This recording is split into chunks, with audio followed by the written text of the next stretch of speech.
यदि असम की जटिल राजनीतिक बिसात को केवल 3 निर्णायक खंडों में समेटा जाए, तो यह विभाजन भूगोल का नहीं, विचारधारा और अस्मिता का होगा। असम मात्र एक राज्य नहीं, बल्कि 3 भिन्न राजनीतिक देशों का संघ है। यहाँ हर 100 किलोमीटर पर मुद्दे बदल जाते हैं, भाषा बदल जाती है और कभी-कभी आस्था के केंद्र भी। यदि आप असम की सत्ता को समझना चाहते हैं, तो आपको इन तीनों खंडों की नब्ज पहचाननी होगी। ऊपरी असम, अस्मिता का अभेद्य दुर्ग, जोरहाट, डिब्रूगढ़, शिवसागर, तिनसुकिया और लखीमपुर। यह वह भूमि है जहां अहोम राजाओं का शौर्य और चाय बागानों का श्रम एक ही इतिहास में सांस लेते हैं। ऊपरी असम असमिया उपराष्ट्रवाद का तीर्थ स्थल है। यहाँ की राजनीति केवल एक धुरी पर घूमती है, सुरक्षा और संस्कृति। चाहे नागरिकता संशोधन, कानून का तीव्र विरोध हो या फिर हिंदुत्व का प्रखर समर्थन, परिवर्तन की पहली लहर यहीं से उठती है। जो ऊपरी असम तय करता है, अक्सर वही दिसपुर के सिंहासन तक पहुंचता है।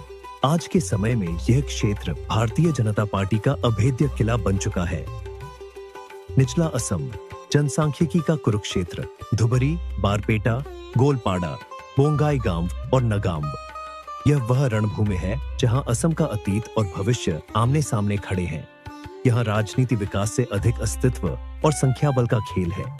प्रवासी मुस्लिम आबादी की सघन उपस्थिति और मूल निवासियों के घटते प्रभाव ने इस क्षेत्र को एक ध्रुवीकृत प्रयोगशाला बना दिया है।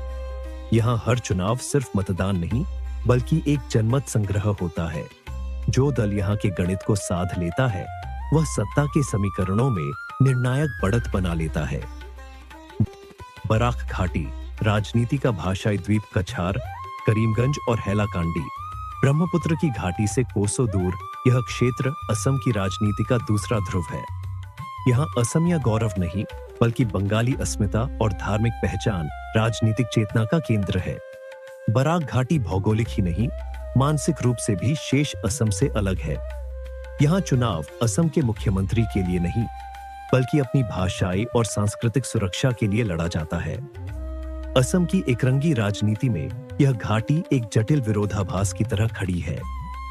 जो नेता और दल इन तीनों खंडों की नब्ज समझ लेता है, वही दिसपुर की सत्ता की चाबी पकड़ता है।